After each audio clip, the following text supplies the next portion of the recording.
Ladies and gentlemen, welcome once again to the Packernet Podcast. I am your host and resident fanalist, as always, Ryan Schlip.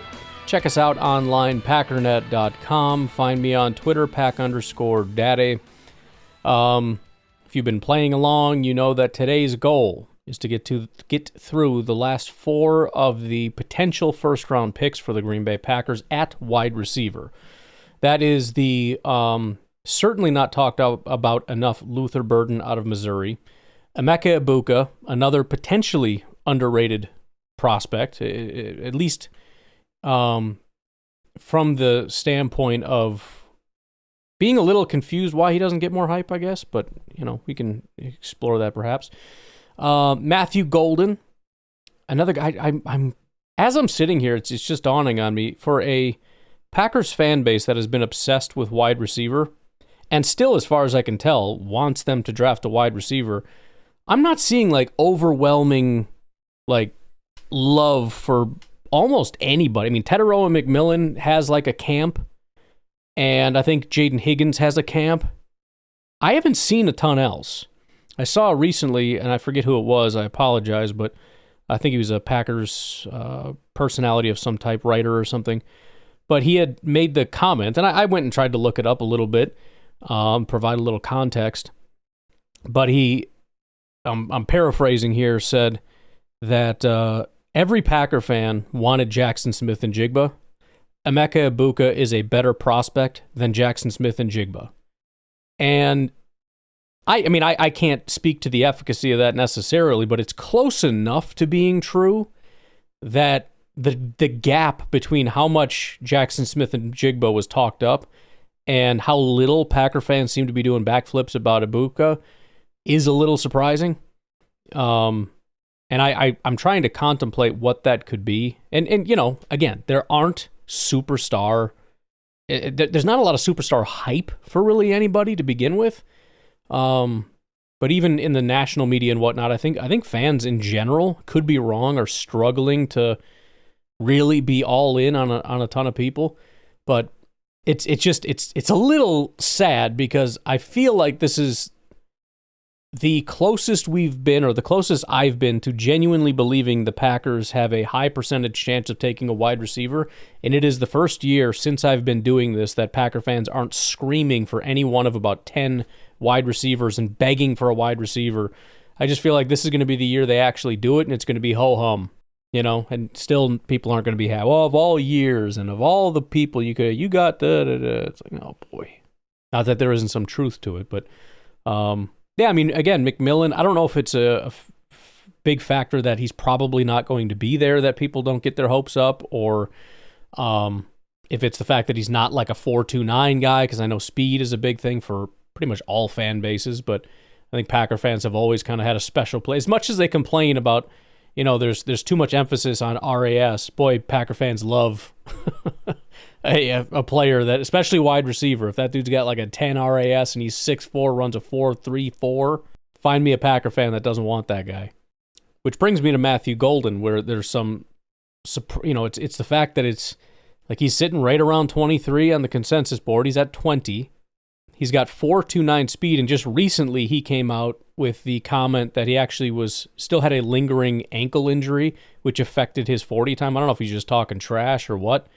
And it also doesn't matter, because I struggle to see 4.29 speed on. I'm not a great judge of speed apparently, but I don't know that his play speed is significantly faster than a lot of these other guys. We'll watch him again today and see if I can find it. I don't know.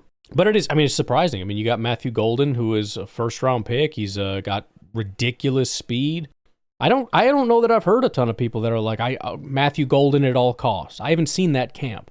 And Mecca Bucha, again, he's the Jackson Smith and Jigba. You know, I spent a little bit of time, you know, combing through AI, trying to see if I could find some clarity on this. Like, is he better, or is there a consensus of which one's better? There really wasn't, outside of some independent, very sparse comments. But the very broad consensus, and I used, you know, like usually what I do is I'll use like 4 different AIs to kind of just see what different perspectives are out there, or find what they can find. All 4 of them acknowledge that they are unbelievably similar. Not even necessarily in terms of play style, but just in terms of where they would rank as a prospect. So I guess Packer fans either disagree or they were disappointed with Jackson Smith and Jigba. I think maybe the biggest difference, though, I mean, if we're being serious, is that Jackson Smith and Jigba was seen as a almost borderline top 10 pick up until he fell, whereas Ibuka has never really had that level of hype, but whatever. And then Luther Burden is I mean, there is no talk, no hype. I forget to talk about him. I don't think I've heard anybody talk about him. I haven't seen anybody hype up Luther Burden. I don't know if it's because he's seen as just a slot guy like Ibuka, which again, when you listen to what people have to say and you know, it's like he's comped to Deebo Samuel. It's like nobody would call Deebo just a slot guy. Or Terry McLaurin.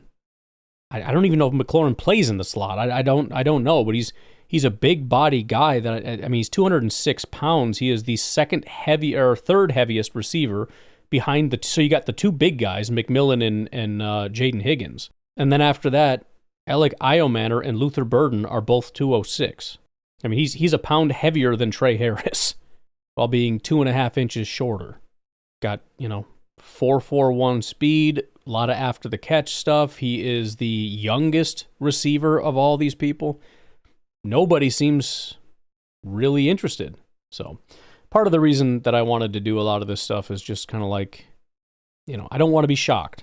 I don't want it to be like, oh, we've talked about, boy, Jaden Higgins would be the dude, or we could trade up for McMillan, or maybe it's Golden, or could be Ibuka, we'll see, or they could do something crazy like Harris or IO Manor or something like that, and we just brush past Burden, and I don't want him to go Burden and be like, Burden? Like, of all people, that's not who I expect. No, I want to be prepared.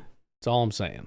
A couple more notes here. Went back and did some of the Pauline Insider stuff. Kind of a conflicting report here, actually. So, according to this, head coach Mike Tomlin of the Pittsburgh Steelers reportedly likes Shedeur Sanders, sees his potential, and may advocate for drafting him with their 21st pick. What is the date on that? Because, as of yesterday, the most recent note over at Walter Football via Aaron Wilson of NBC Houston said that Shedeur Sanders' meeting with the Steelers did not go well. So it's possible that the report that Tomlin liked him came before their meeting, and then they had a meeting and it was not great. So it's interesting because the thought process is Shedeur Sanders is going to fall outside of the top 10. He is going to make it in and around the 20s. And so the thought process was, if you want Shedeur Sanders, you're going to have to jump the Steelers. This may all be fake nonsense. I don't know. But at this point, that may not be the case. He may fall past the Steelers, if we're just connecting dots here. Some of the major concerns with Shedeur Sanders' game, tendency to hold the ball too long and take bad sacks. I mean, again, this is Caleb Williams and Justin Fields. When are we going to learn our freaking lesson on this? Throwing mechanics, fundamentals that may be difficult to coach out. You guys got to stop drafting people like that. You know what I mean? It's just, got to stop. Lack of A-plus arm strength. That's not great. Lower yards per completion and yards per attempt compared to his peers. However, the Steelers are still apparently pretty interested in a quarterback at this point, but I don't know exactly how that pans out. Again, Mike Tomlin reportedly favors Shedeur Sanders as far as the plan. And to be fair, I mean, if you're saying which one do you want, the meeting may not have gone well, and maybe you don't go quarterback at all, but you still prefer him over Jackson Dart or something. However, apparently Shedeur Sanders would sit behind the starting quarterback for 2025. So that's also probably, it could be what went wrong with the meeting. Tomlin has said he's not afraid to enter the season with Mason Rudolph, which is probably just a flat-out lie, but, that's what you do. Seahawks apparently looking to help both sides of the line of scrimmage, so watch for them to take trenches. Cleveland Browns now apparently they're neck and neck between them and Abdul Carter, despite the Travis Hunter hype, so we'll see. I don't know if I buy that. I feel like we're to the point where the draft is close enough where we just start making stuff up to make it seem spicy, and it's like, it's not going to happen. Another conflicting report is that sources say the Raiders, despite the Ashton Genty hype, are very seriously considering taking Armand Membeau instead. The Jets, remember, apparently are the front runners for Membeau, who will sit one spot behind them. So maybe they trade up, and that forces the Las Vegas' hand. I don't freaking know. Or again, maybe these are just false reports because it's like, I don't want the Jets to come up, or I don't want the Bears to jump Genty, who we really want. Apparently the over-under on first-round trades is currently at 3. Not expected to be a lot of trades in this draft. I don't know what the number normally is, but I know it's not high this year. 2 teams thought to potentially move down, the Falcons and the Minnesota Vikings. Both teams are lacking in picks. And then a couple other notes. Armand Membo could be the first offensive lineman taken ahead of Will Campbell. We kind of know that. We've heard that before. Carson Schwessinger, UCLA linebacker, could slide into late first round, possibly to the Ravens or Bills. That doesn't really move the needle for us pending a trade back, because he was always going to go between the Packers' first and second picks. And then Ashton Gelati, potential day 2 target for the Ravens. So for those of you doing 2-round mock drafts. Couple more notes. Nick Underhill of New Orleans football. If the Saints draft a quarterback, it'll be with the 40th pick rather than the 9th. That, again, kind of talks about Shedeur Sanders a little bit. That's one of the spots he's going, potentially. And now the rumor is they're not using that pick for a quarterback. Dolphins considering a quarterback with day 2. There are a lot of guys looking for quarterbacks later. Potentially the Steelers, Miami, Saints, the teams that maybe aren't willing to invest high might be in a mad dash, which could possibly be if the Packers or somebody want to trade back, or the Vikings or whatever. That could be the move, because there comes like a flashpoint where it's like we gotta make our move, because there's not that many quarterbacks. And then that conflicting Ashton Genty report, Jonathan Jones of CBS says that many around the league believe the Raiders have fallen in love with Ashton Genty. Their personal note below says, keep in mind this is not coming from a direct Raiders source. However, Jones writes that many believe it is a foregone conclusion that the Raiders will draft Genty at 6. Now, again, my preference is that they do that. I just want them to take that option off the table for the Bears. Maybe that's stupid. Maybe I should want them to take a running back in the first or whatever. I just don't. I think the hit rate is just a little bit too high. The bust rate is too low. Even if the value doesn't have the ability to go through the roof like a quarterback or a tackle or something, whatever, dude. I could absolutely see them taking a tackle and then busting out. I struggle to see Ashton Genty just being a bad football player. It could happen, but I just don't see it. From what I've been told, Mecca Bucha doesn't get past the Texans at 25. So, sounds like he's not going to fall much further than the Packers. So that is around the range. So again, the idea that he's maybe like a second-round pick or something. No, he's going to get that far and no further, apparently. Pauline also says that the people I've spoken with think it's going to be Gray Zabel for the Seattle Seahawks. That kind of corresponds to the other note that it's the trenches, offense or defense. I don't know if I mentioned this note already or not, but Deion Sanders does not want his son drafted by the Browns. That freaking guy, man. I mean, I understand it, but you can't be doing this stuff.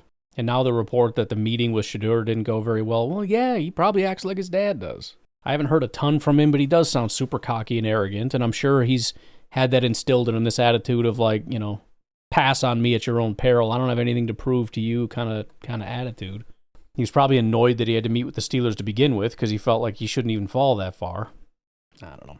All right, that's going to be it for the notes. We'll take a break. We'll come back and start working on these wide receivers. We'll be right back.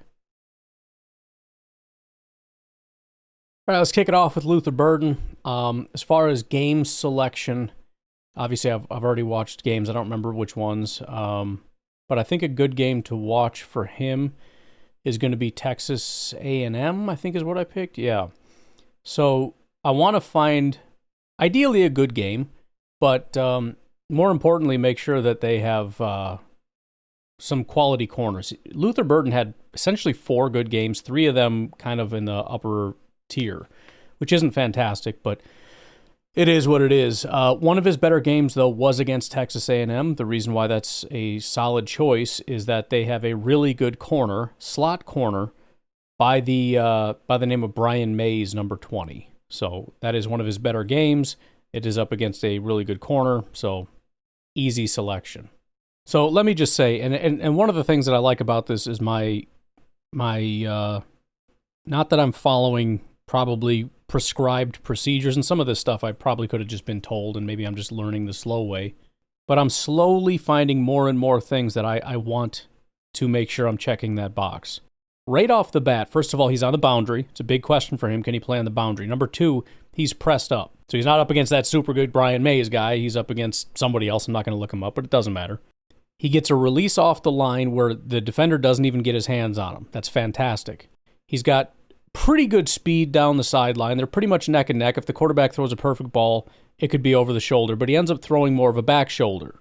Luther Burden hits the brakes, beautiful body control, hands catch, real nice and easy, made it look real smooth. It's going to continue on, but that first play was a really nice play, especially when you watch a bunch of receivers in conjunction. You kind of get an idea of, like, oh, that's something I didn't really see from the other guys. That looked nice. Couple plays in, again, one of the concerns I had with Jaden Higgins, are you able to deceive the defender to get yourself open? It's not just the route running. I mean, it's a sharp, if you've got, good agility or real smooth movements or sharp movements or whatever, you can deduce that they probably can do those things, but it's one thing to have those abilities and it's another thing to know how to use them. And just a couple plays later, you can see that. He's kind of not using a ton of speed and then quickly shoots, quick jolt to the inside and then hit the gas at the same time. So it's nuanced things like that, and he was able to get his own separation. Ball didn't go to him, but again, he did it. A little while later, real deep touchdown pass. Not super fantastic. It was more of a breakdown in coverage, but the good thing is he caught it at about, the 40-yard line. It was a foot chase between the corner and the safety, and nobody caught him. So does he have lightning speed? I don't know. Probably not. Does he have enough speed to make sure that he doesn't just constantly get caught easily from behind? Yeah, he seems to. Pretty strong dude. He's known for yards after the catch. I think one of the things I want to look at on SIS is the broken tackle plus missed tackle percentage. That's a different thing because yards after the catch could be like that last play where he was wide open and he ran for 40 yards. Well, that's not really yards after the catch ability. It's not breaking tackles and stuff. But I would say right now he's probably number 2 behind Trey Harris as far as, meeting contact and driving through it. One of my favorite characteristics for a wide receiver, and this is going back to when I first started doing this, one of my favorite things about football players in general, but it always stood out with wide receivers, is guys that make football look easy. I mean, he looks like he's not trying.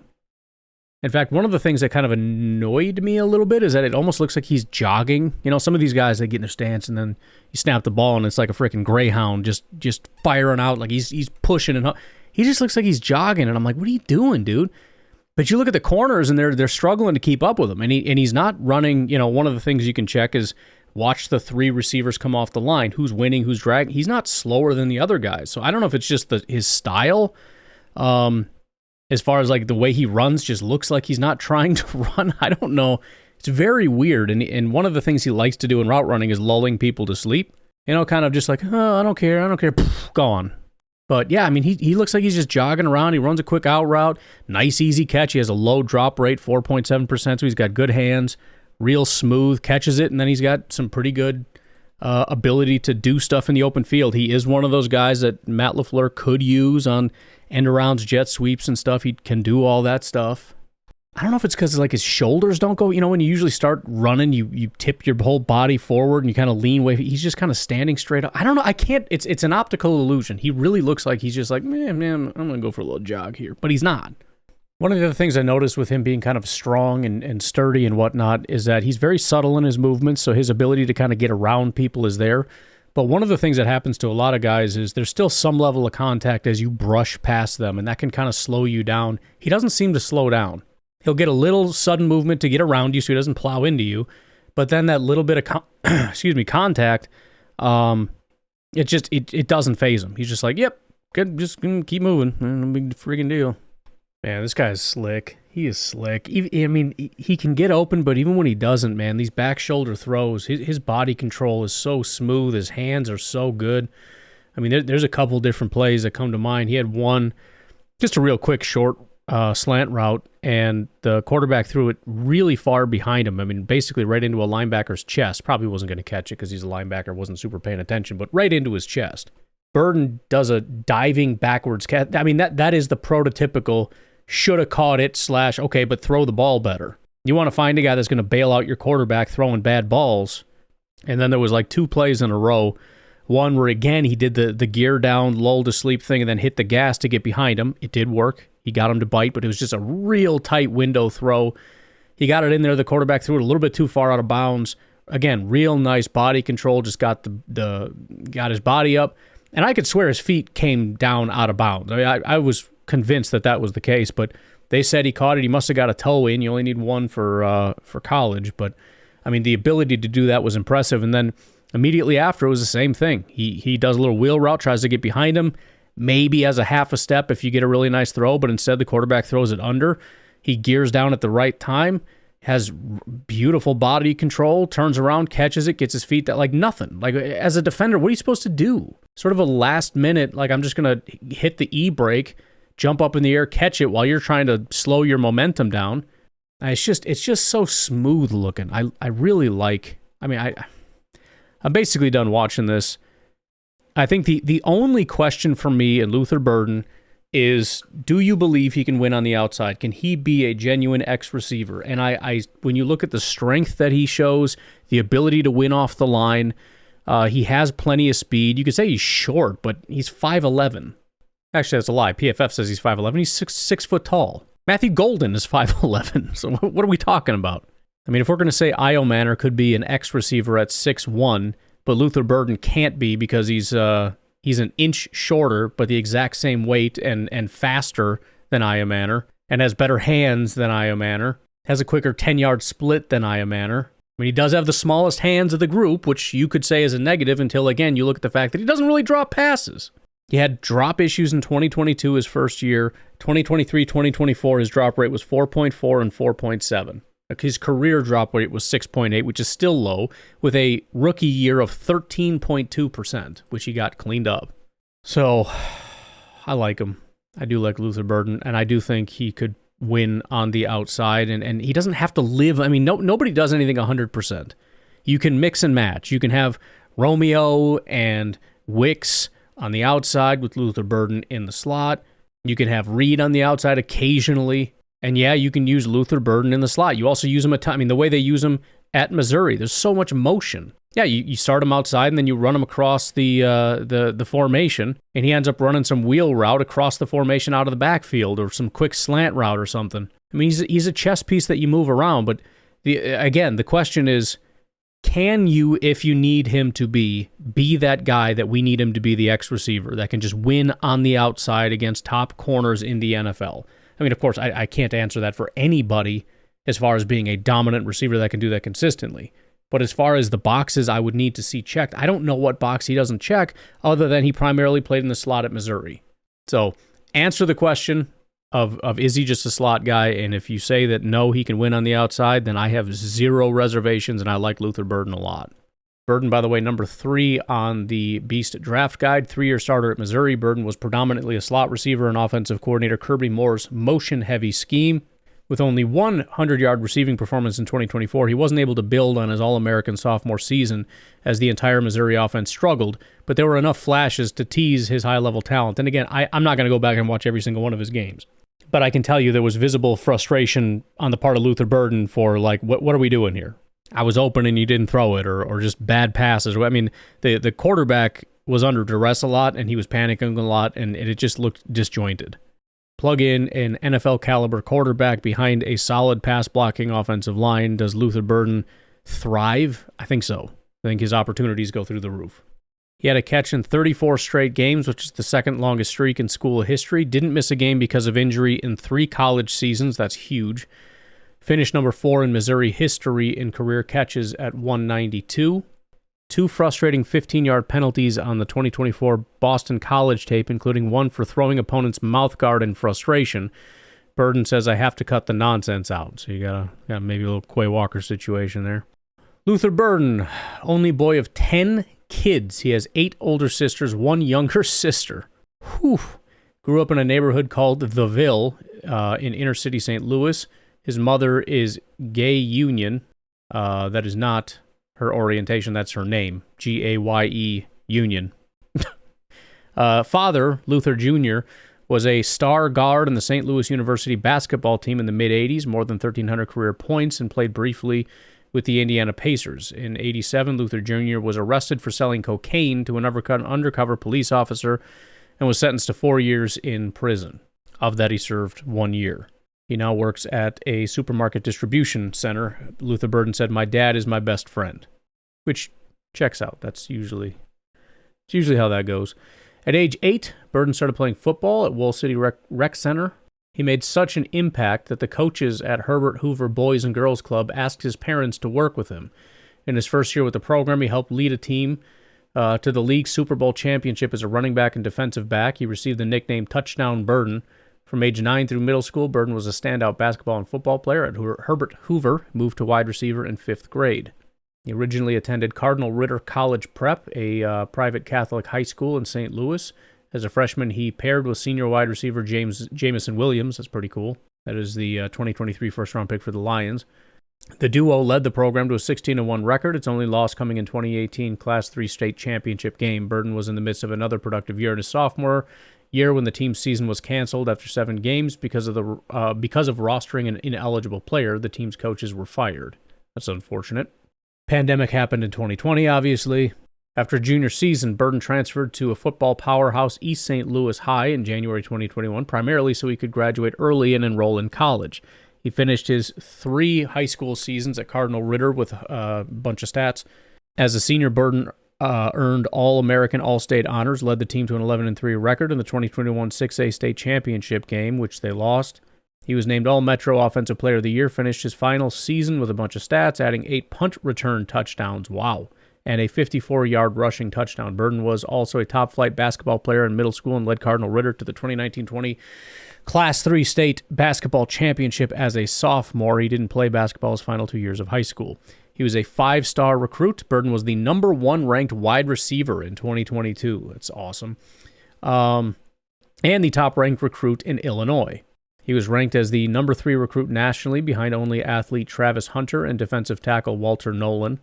Burden also had double-digit basketball offers, and his coaches believed he could have played professional basketball had he gone that route. Missouri was his first offer, October 2018. He collected over 20 offers in all before the start of the sophomore season, including from Georgia, LSU, Oregon, Tennessee, and USC.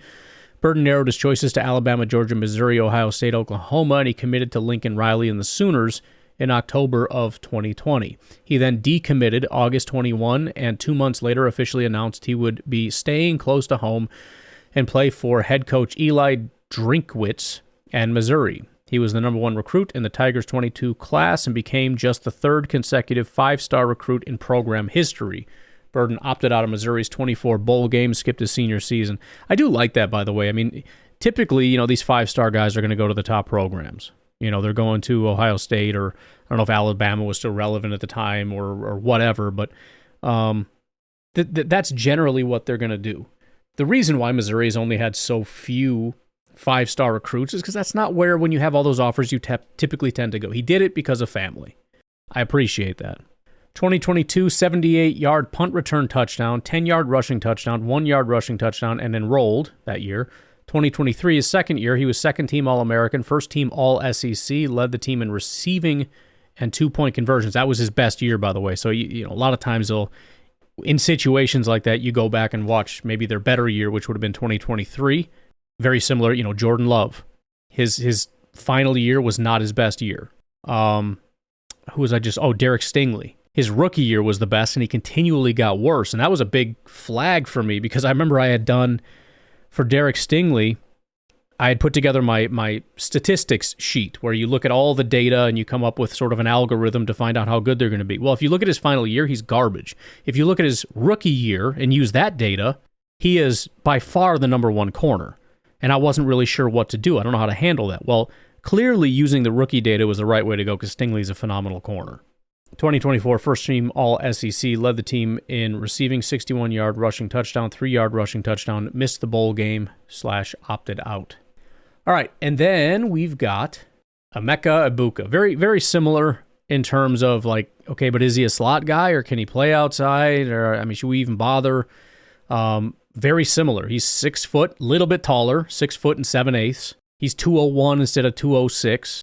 He ran a 4.48 instead of a 4.41. His 10-yard split is faster, though, 1.5 instead of a 1.55. He's got bigger hands by an inch, 9.5 compared to 8.5. Identical arm length at 31.4 compared to 31.2. Identical wingspan.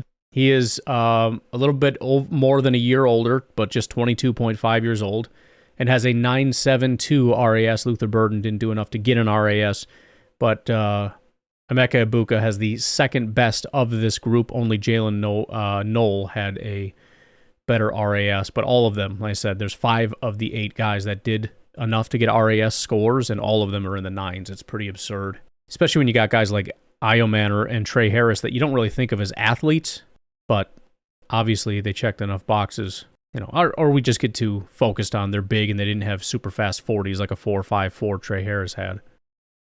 Just real quick, just kind of updating this. So at the end of yesterday's show, I kind of put them in order. I said I would take Trey Harris number 1, then Jaden Higgins, then IO Manor, then Jalen Knoll would be my ranking of the 4 that we did. I'm really torn on Luther Burden. He might be my number 1 here. Obviously, I'm a huge Trey Harris fan. There's a lot of things I think Trey Harris does better than Luther Burden. But the things that I think Luther Burden does better, and again, if we determine he is a legitimate boundary guy, then I think I would take Luther Burden. It's just too nice looking. Again, even when you want to nitpick, like Harris is a bigger, stronger guy. Well, yeah, a little bit. But by bigger, we're talking about 2 inches taller, and he plays stronger, but they're the same weight. You talk about the hands and the body control is all Luther Burden. It's not even close. I do like Trey Harris. I like the way he plays. I think he has deceptive speed. I really genuinely like his route running and his understanding of all that. As far as what I prefer Trey Harris in the second compared to Luther Burden in the first, no question. But at pick number 1, if you said Burden or Harris, and I know most people would say duh, but I'm not. I'm trying to genuinely determine this. I think it would be Burden, Harris, Higgins, IO Manor, and then Knoll. And this is partially to do with Packers' knees. Knoll is going to be at the bottom because he is very obviously just a slot guy, in my opinion. As far as what game, Notre Dame is always they got so many good corners. Their slot corner is quite good. Benjamin Morrison is there, so there's plenty of reason there, but it wasn't a very good game for him. Maybe part of the reason to watch him, but he also played against Oregon twice, and that was a better game. It was his 5th best game. They've got a bunch of decent to good corners. Another option could be Tennessee, but I think Oregon would be a better. Stats are a little bit better, close enough as far as a grade, and I think the corners are a little better, especially the slot corner. Maybe not. I don't know. Doesn't matter. That's what we're doing. And it's going to be week 7, not the bowl game. Week 7 was a better game. Statistically, they were actually very similar, but still. All right, so I spent a lot of time on a Mecca Bucha here. So I watched the Oregon game, as I said I would, for the reasons that I said. I do like him. One of my favorite blockers, him and IO Manor. Probably Bucha might even be better from the time, the little bits that I saw. Incredibly impressive blocking, for whatever that's worth.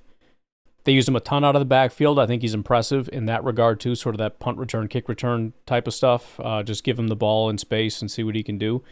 Maybe not my favorite, but very good at it. I like his suddenness as a route runner a lot. I just was really struggling with that next question of, okay, but is he just a slot guy? Because he's given me those vibes. And so I tried to watch. I watched him against Notre Dame because I know that they like to press up a little bit. So even when he's in the slot, you get to see that. And I will say he was really impressive. I mean, it was almost kind of to their detriment when they decided that they were going to play man-to-man. He consistently got open, the ball consistently went to him, and he consistently caught it. So that was, okay, we can check that box. To what degree, I don't know, but it's not a thing that it's like, well, he just can't do it. But that's still different. Man-to-man is still different than can you play outside? And so I went and watched. I mean, I saw a handful of snaps, but then I went and watched the Oregon game where it was the bowl game because that was his highest percentage of playing out wide at about 30%. And I definitely am not saying he can't do it, but it just feels like you're losing what makes him special. Some of the stuff that I just think it's a different animal out there, being able to get people to shake him, running those different types of routes. I just think he's at his best working the middle of the field. I think he's great weaving through traffic. I think when you can, when you have kind of both directions to work with, as opposed to, not really much space to your right, but you can kind of go to the left and you're really just running, go routes, post routes, and these little curl routes or comeback routes, which, by the way, I don't think he executed very well. He takes a lot of steps to kind of turn around, and the defender was pretty much right in his face the whole time, so that didn't super pan out. But, I mean, I know he can win in man-to-man coverage, and, the speed isn't great. They had him run some go routes, which not that I ever expect him to do that, and sometimes it was just as a decoy, so I don't know how much effort he's putting in, but I don't think I ever really saw him get behind guys. Not to say ever in a game, but I'm talking about in that specific situation. Put him out wide, man-to-man coverage. Can he just run past a guy? I didn't see him do it. So I do like Ibuka. I like Luther Burden more, just in general, and I also have less questions. So I'm not out. I do like him. And again, if the Packers do pick him, that to me is either, we just found a better Jaden Reed, which I think that you could safely say, if that's what we were trying to do definitively, let's say we have our X and our Y, but Jaden Reed isn't panning out and we're trying to replace him, I would be 1,000% behind Ibuka. I'd probably still like Burden better, but be 1,000% behind it. But if the Packers take him, they're either saying that, which is not my favorite option, or they're saying we have full confidence he can play outside, at which point, I guess that works for me. And I will trust their judgment on that. So I think now it's Burden 1, Harris 2. I don't know between Higgins and Ibuka because they're in different ways. I think as far as my comfort level, because I just have some genuine questions about Ibuka playing outside, I'd probably go Higgins, then a Mecca Bucha, then IO Manor, then Noel. IO Manor is just kind of I have. It's not just questions, I have doubts. He doesn't have the speed to play Z. I don't think he did a good job playing X. It's kind of to the point where I'm like, is he a big slot? I don't know. But we'll take a break. We'll do Matthew Golden and then Teteroa McMillan. Crap, I got it. Well, we'll read it on the other side because I already said we're going to take a break. I keep forgetting to do the athletic thing. We'll take a break and then we'll do that. We'll be right back. Mecca Bucha, number 4 on the old, draft guide. 3-year starter at Ohio State, Ibuka worked primarily out of the slot and offensive coordinator Chip Kelly's multiple heavy movement scheme. 81.1% of his snaps came from the slot. It says, though he can line up outside, he would thrive in a Rashee Rice-like slot role where he can expand a play-calling menu with his diverse skill set. And that's kind of where I'm at. I don't think it's that he can't. I think that you're losing something by putting him outside, but I could be very wrong about that. Let's see. Showed clear improvement as a blocker. I think that's very true. He looked very good to me. Experience as a punt returner and kick returner. NFL scouts say he competes with a perfectionist mindset and doesn't waste an ounce of his talent. I appreciate that. Voted a 2024 team captain and veteran presence. Made the Buckeyes receivers room better. Joined Marvin Harrison Jr. as the only player in school history with multiple 1,000-yard receiving seasons. Left ankle injury as a junior, which required tightrope surgery in 2023, sidelining him for 3 games and parts of others. Emeka Ibuka, who has a younger brother, Keenan, and a sister, Ava, dude got the name Emeka, was born in Tacoma, Washington, grew up south of Seattle, primarily with his mother, Rhonda Ogilvie, and stepfather, Eric Ogilvie. Rhonda was a 3-sports standout in high school and played college volleyball at St. Martin's in Washington. Ibuka also has a close relationship with his father, Henry, who was born in Enugu, Nigeria, and immigrated to the United States in 1996 at age 20. Henry's job with the U.S. military as a civil engineer often took him overseas, including a 6-year stretch in Germany, where Emeka spent his summers growing up. Henry played soccer and was invited to try out for the Nigerian junior national team. He is now a tennis player and competes in the UTSA matches. Very cool. Ibuka played multiple sports throughout his childhood, but was a natural on the diamond, and baseball quickly became his go-to. He won 2011 MLB pitch, hit, and run event in Phoenix at age 8. Started playing football in 2nd grade. His love for football started to blossom throughout youth levels in middle school. Emeka says, my favorite sport was whatever season it was. He picked up golf in college, and is already down to a 6.6 handicap. I don't know golf, but that sounds impressive. It seems like a pretty low number. Ibuka attended Steilacoom High and emerged as one of the top wideouts in the state as a freshman All-American, posting 44 receptions, 800 yards, etc. He led Steilacoom to its second straight district title in 2018 as a sophomore. He had his best season as a junior, where he led the team to an 11-3 record and appeared in the 2A state championship game, which is the first in school history. He set a title game record with 18 catches and 163 yards and 3 touchdowns. He finished his junior season with really good stats, earned him a number of local and national awards, including the 2019 Washington Gatorade Player of the Year and Max Preps High School Junior Player of the Year. Bucha didn't play as a senior because 2020 season was postponed with COVID. Bucha finished his 3-year prep career with a bunch of stats. He was also a standout defensive back. He added 6 touchdown returns on special teams. He was a standout basketball and baseball player at that high school. He hit for the cycle in a game as a sophomore. Wow. The old cycle, huh? I don't know what that is. He maintained a 4.0 GPA throughout high school. 5-star recruit. Bucha was a top-ranked receiver in the 21 recruiting class, number 2 recruit in Washington, behind JT Tuimalau, a teammate of his. He was the first 5-star recruit in Steilacoom history and ranked as a consensus top 10 recruit nationally. After his breakout freshman year of high school, his parents considered sending him to a larger high school for more exposure. But Bucha wanted to stay with the teammates he'd played with since Little League. He attended a 7-on-7 event in Las Vegas after his freshman season and received his first 3 scholarship offer, Florida State, Oregon, and Oregon State, in 2018. He received offers from almost every high-profile program, including Alabama, Florida, Georgia, LSU, Michigan, Notre Dame, Stanford, Texas, and USC. He cut down his list to Clemson, Ohio State, Oklahoma, and Washington. Most thought his hometown Huskies would get the nod, but Bucha chose the Buckeyes because of the program's NFL pipeline at wide receiver. That's pretty much automatic if you're a receiver and you get offered there. I don't know why you wouldn't. 5th-ranked recruit in the Buckeyes 21 class, 10 spots ahead of Marvin Harrison. Bucha talked to several school scouts about playing both baseball and football, but he ultimately decided to focus on the latter. Needed only 3 years to earn a degree in marketing from Ohio State. That's awesome. And was a second-team academic All-American, 2-time academic All-Big Ten honoree. This is all great. Bucha declined his invitation to the Senior Bowl. All right, now we move on. I'm going to be a little unfair to Matthew Golden, but I need to make a decision on him.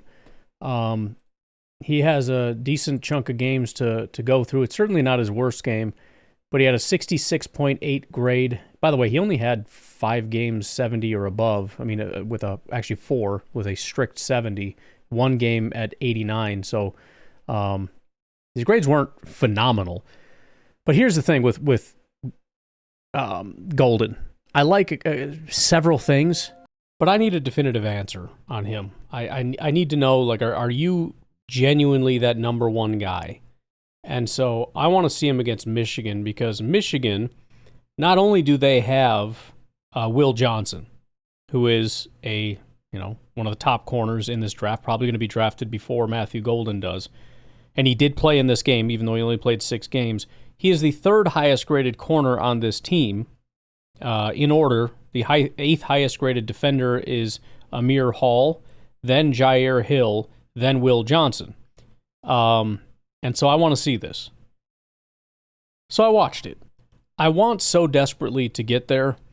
And again, I kind of have sort of seen the vision when I went back and I watched his best game against Arizona State, 149 yards and a touchdown, and then I watched his game against Georgia. But I looked at it. Georgia does not have good corners. It's not to take away from what he did well, but he just as a matter of fact, he doesn't. They don't. I really wish they had the Ohio State game on here. It was his 3rd highest graded game. Stats were not great, but 3rd highest graded game. It was a championship game. But I don't have that. So I watched Michigan, maybe the best corner group, in college. I don't know, but very good corner group.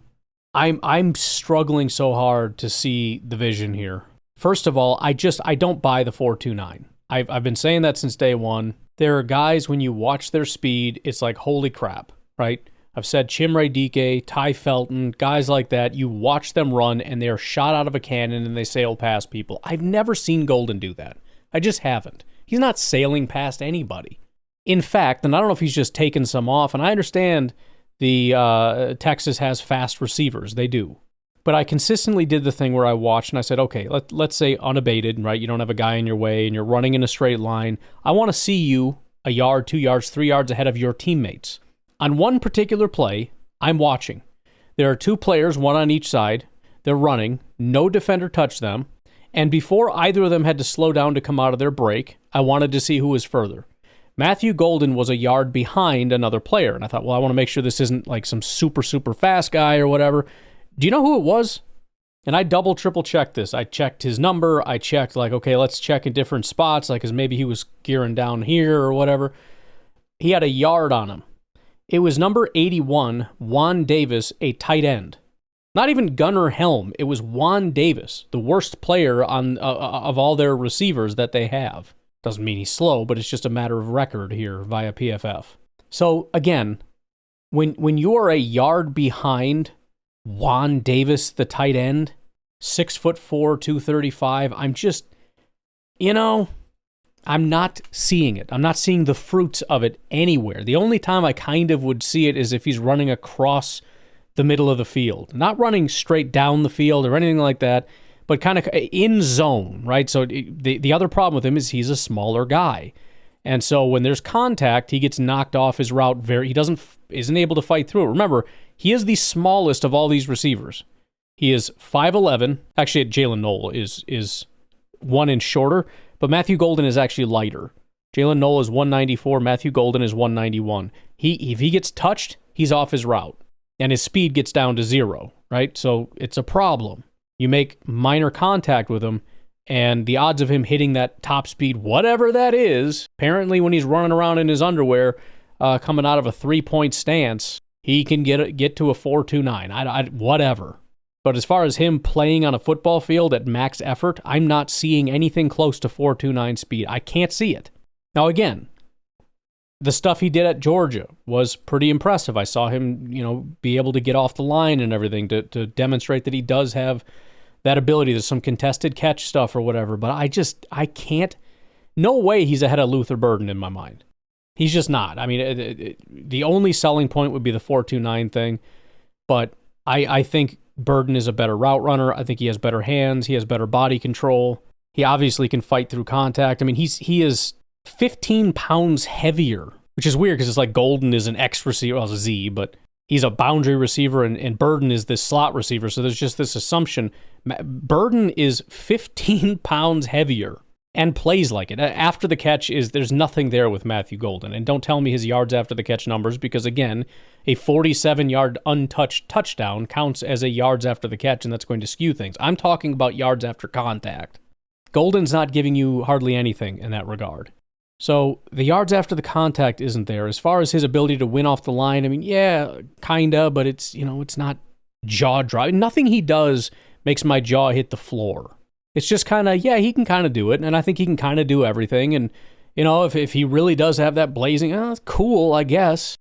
But again, even if he can do that, then we're talking about a Christian Watson replacement more than anything else, because I don't love anything else. I couldn't tell you what he's just bad at, aside from the ability to fight through contact in his routes and whatnot. I'm kind of back to square one. I didn't get it at first.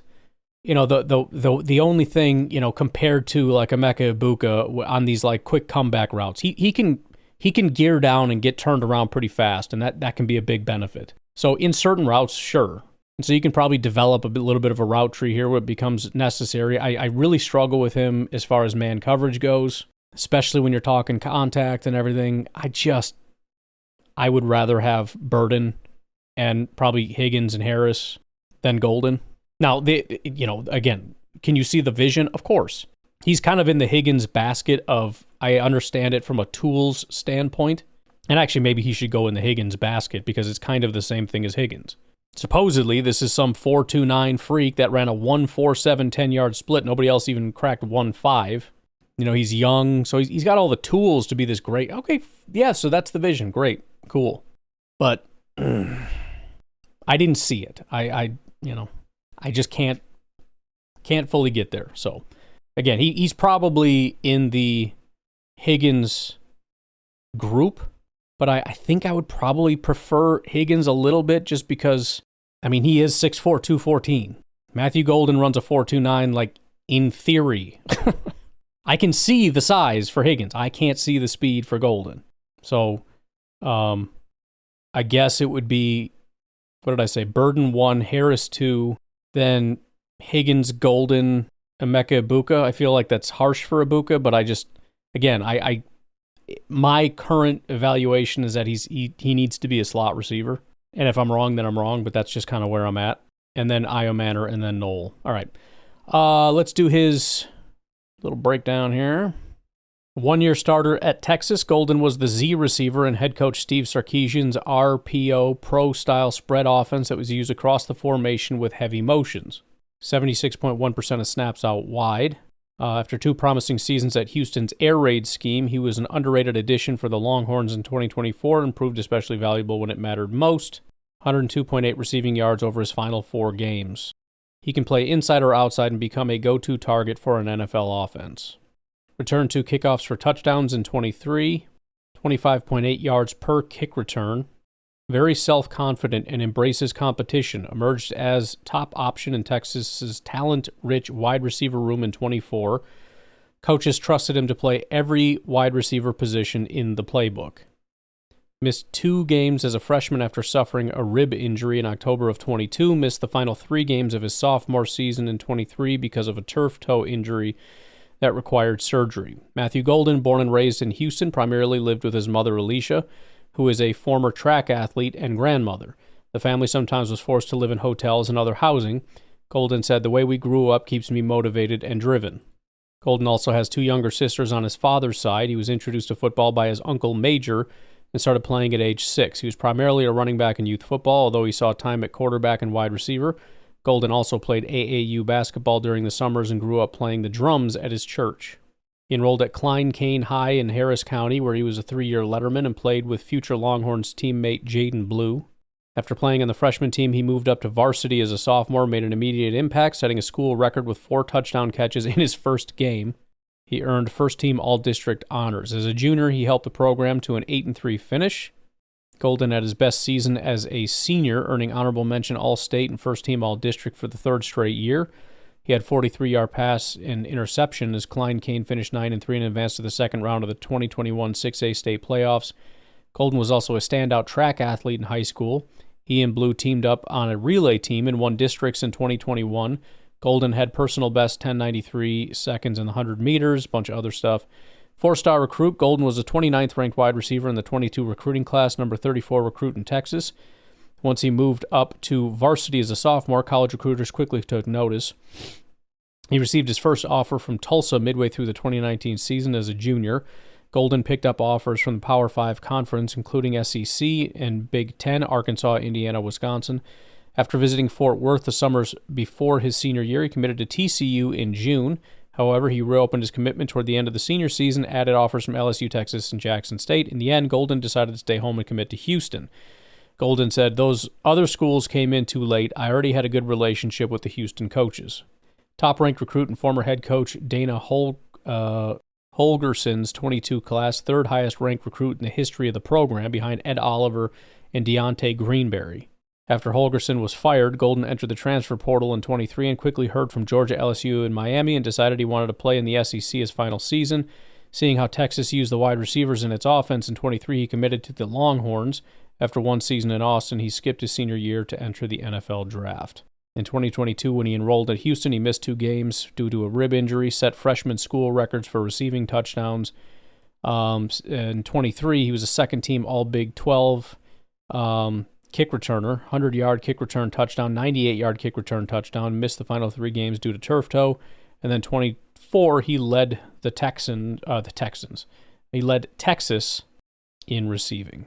All right, finally, Teteroa McMillan, T-Mac, as the cool kids call him.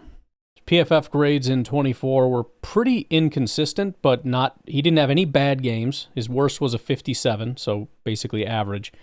And it was pretty much on, off. It was 90, 50, 70, 60, 70, 60, 60, 90, 70, 60, 70, 60. He ended with an 85 grade, 86 receiving grade. That was the 2nd year in a row he essentially did that. The year before was 87 and 89. 5.3% drop rate for his career. All right, so The best thing to do would be to watch Colorado for obvious reasons. Interestingly enough, despite the fact that my number one desire here is to watch him against Travis Hunter, this is the one game of the entire year they put Travis Hunter at safety. Now, they rotate their safeties and corners a ton, so I had a list of about 8 or 9 guys out there, almost all of their corners, and then a bunch of safeties that he was lined up against, so there was a ton of rotation. I did see him against Hunter a couple times. But anyways, they have a lot of good DBs, period. 70 grade or higher. And 2 things came to mind. Number one, and this is probably the biggest selling point, take Luther Burden, make him 6'4", 214. Number 2, similar to Trey Harris, similar to Matthew Golden, but in the other direction, I don't really buy the speed. 4.53. I don't know, dude. Look, I get it. Like, he didn't really crush it in the underwear Olympics, where you have to do a thing that you never actually do in football, which is to, again, get down in a stance that you don't get in when you play football. And people specifically train for this to get their 40 times faster. Other guys don't, and so they don't get their 40 times faster. And there's no defenders there, so there's no little bit of contact or any of that kind of stuff. It's this thing that doesn't really make a lot of sense. The idea that he is an order of magnitude slower than, IO Manor or Higgins. It is funny. Trey Harris and Teteroa McMillan are both 4.5 guys, and I'm like, I don't buy it. McMillan is a glider. He is so smooth. He comes out of his stance so fast. Again, that is a wide receiver stance, not down in a track stance. And he sails past people. And much like Burden, which he is, 7 pounds heavier than Burden, contact has almost no effect on him. They'll throw a little shot at him here and there. He doesn't hardly slow down. He doesn't come off his route. He just keeps moving. Sometimes you look at it and go, I honestly don't know if he actually made contact there because I didn't see any difference. Whereas Golden goes flying. But, maybe not quite as good in some areas, but you take the smoothness, the body control, the hands, the whole package, I'm a really good wide receiver package, and then make him 6'4", 213. I can absolutely see why people would be saying he is the clear number one wide receiver. It doesn't necessarily mean top 10. It's not like this is the greatest receiver I've ever seen in my life. This is a first-round receiver that checks pretty much all the boxes to varying degrees. There are independent things that other people do better. He's a good blocker. I don't know if he's a great blocker. He's a good route runner. I don't know if he's a great route runner. I do love, at 6'4", 213, it's hard to also have maneuverability. And so I watched that Colorado game, and now I'm going back watching Arizona State because they also have good DBs, and he didn't grade out super well, whatever. But one of the first plays, I think, against Colorado, it's kind of a little bit of a scramble drill, but he's running toward the end zone, and that, one of the things that guys can either do it or they can't. And again, I think Bucha kind of struggled with it a little bit. Other guys are quite good at it. To hit the e-brake and just head the other direction. So you're running toward the end zone, and you come back toward the quarterback.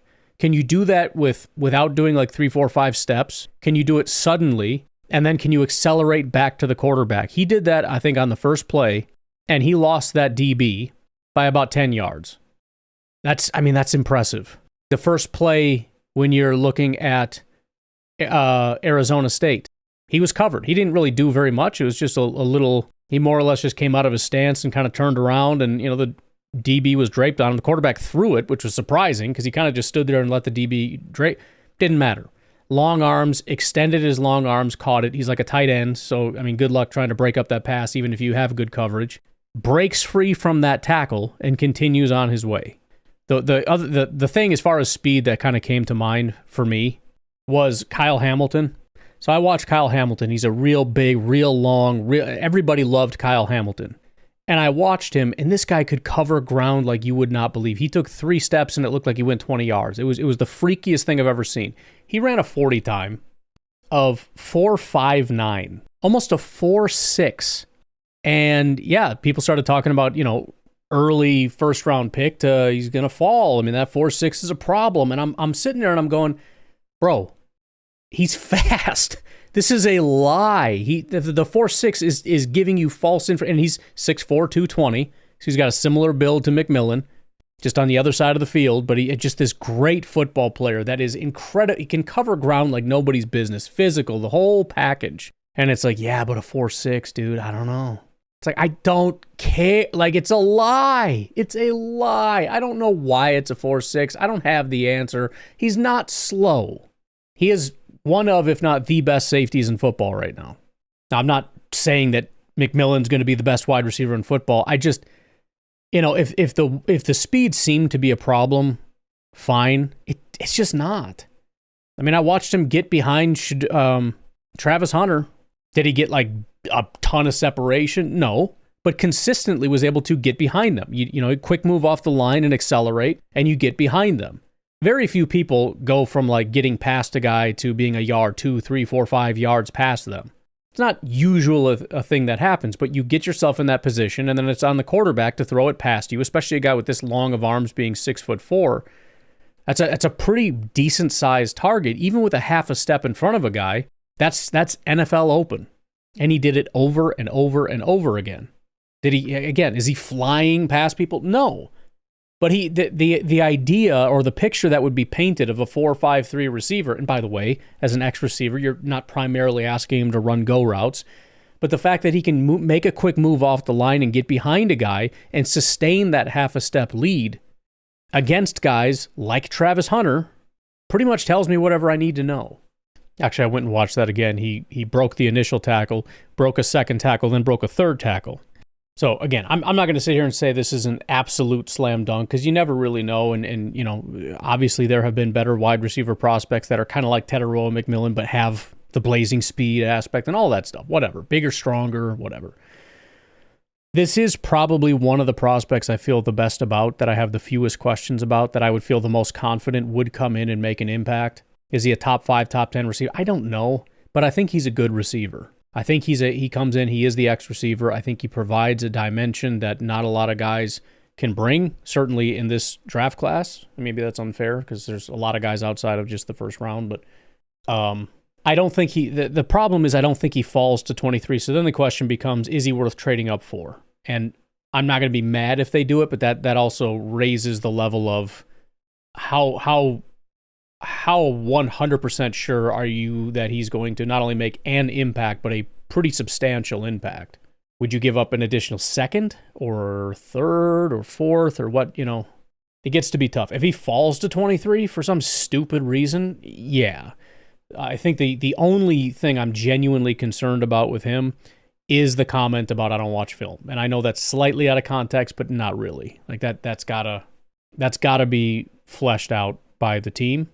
But I'm a fan. So we'll do the Beast Draft Guide, but just to kind of recap, McMillan, then Burden, then Trey Harris, then it's Golden, or is it Higgins first? I think it's Golden, then Higgins. No, it was Higgins, then Golden, actually, I think. Then Ibuka, then IO Manor, then Jalen Noel. And again, it feels unfair because depending on Ibuka might be ahead of Golden and Higgins, depending on the slot question. But because I'm leaning toward I think he needs to be a slot. Same with Burden, by the way. If the answer is no, he needs to be a slot, then he obviously would drop quite a bit. That is not my determination. I think Burden can be a solid boundary guy. I have more questions about Ibuka, but that would be my order. All right, let's do McMillan's draft guide thing here, and then we'll get out of here. 3-year starter at Arizona, McMillan flexed across the formation, 78.1% of his snaps out wide, in the Wildcats' spread scheme. Dino Babers and Matt Adkins share play calling duties in 24. He caught passes from his longtime friend, Noah Fafita. Says he fits the T. Higgins mold. There you go, kids. And I think that's kind of a fair comp in a way. I mean, Higgins has got, more speed and whatnot, but in that, Higgins has obviously been the number 2 there, although that's somewhat unfair. I don't think Higgins, he has been, but I don't know that you would consistently call him top 10, but would everybody love to have a Higgins? Of course they would. So that's kind of where I see him solid. Is he Justin Jefferson or whatever top receiver you want to comp him to? I don't know. Let's say high floor. How about that? He sells Nalo apparel, which refers both to his hometown of Waimanalo and personal motto, negative attitudes lose opportunities. So he's got an apparel business or something. He's durable, didn't miss a game in 3 seasons at Arizona. That is freaking huge. Ranked number 1 all-time at Arizona in receiving with 3,423 yards. Number 3 in touchdown grabs with 26. Number 4 in catches with 213. Acknowledged bad body language had to be addressed during the 2024 struggles. McMillan said, "I had to fix it and grow up." Teteroa McMillan was born and raised in Hawaii in a large Polynesian family. Before middle school, his family relocated to Southern California. He started playing Pop Warner, initially as a linebacker and corner. He also started playing volleyball, a start his mother, Shawnee, played in college. In 8th grade, McMillan joined a youth football team, the Orange County Buckeyes, as a wide receiver and bonded with quarterback Noah Fafita, who also has a Polynesian background. The Buckeyes, a program created and coached by Fafita's father, Les, won a 14U national title in 2017. McMillan and Fafita also competed together on the turn-up 7-on-7 squad. McMillan and Fafita enrolled at Servite High, an all-boys prep school in Anaheim, California, which has produced several NFL players such as Trent McDuffie, Ryan Khalil, Matt Khalil, and others. McMillan was also in the same Servite graduating class as Michigan defensive tackle Mason Graham. He initially played on the freshman team in his freshman season as a receiver and safety before the season-ending collarbone injury. McMillan moved up to varsity as a sophomore, caught passes from Fafita. He was the only sophomore to make the 2019 All-County First Team.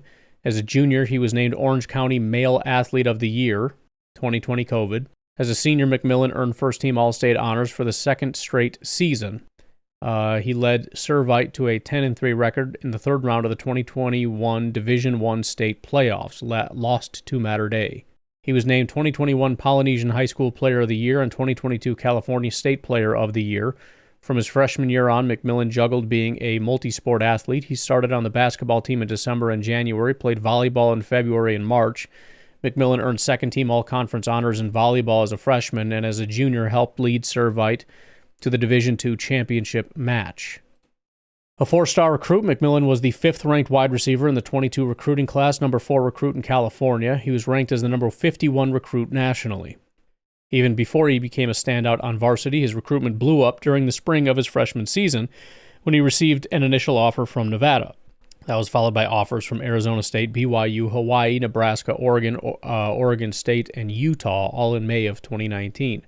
As a sophomore, McMillan added offers from Florida, Miami, Notre Dame, Oklahoma, Penn State, Stanford, and Texas. He announced a final 3 of Arizona, Oregon, and USC before committing to the Ducks August 2021. McMillan has grown up a fan of Marcus Mariota, so Oregon was a dream school. But when Mario Cristobal left Eugene for a Miami head coaching job in 21, McMillan had second thoughts about his commitment. I tell you what, I have learned a lot about how devastating it can be to fire a coach.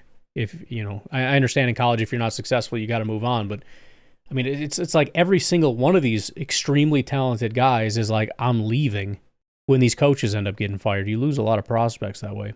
When his best friend Fafita and other Servite teammates like Kenyon Barnett and Jacob Manu committed to Arizona, McMillan flipped to the Wildcats. He was the top-ranked recruit in former head coach Jed Fish's 22 class and the highest-ranked recruit in program history. McMillan could have cashed in on lucrative NIL opportunities via the transfer portal after the 23 season, but he wanted to play one more season with Fafita. He skipped his senior season to enter the NFL draft. So he signed up in 2022 with Arizona, led the FBS freshman in receiving, enrolled January 2022.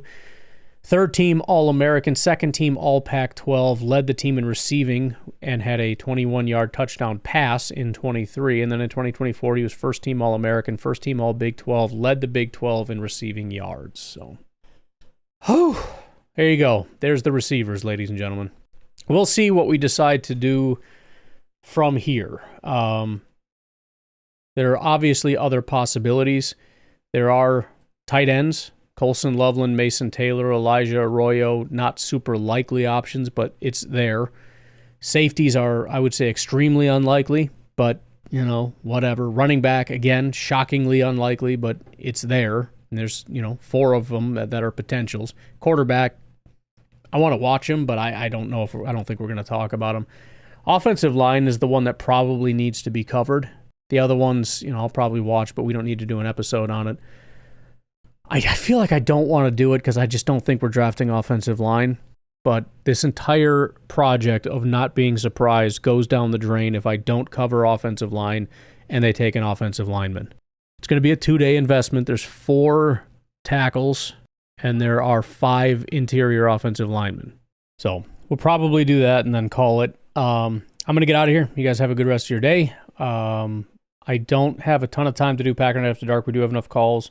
I'll be sure to get that tomorrow. I'm starting to feel not great again, so it's bad timing with the draft coming, but please keep the calls coming. We will get caught up on it. Anyways, I'm out of here. Have a good one. Bye-bye.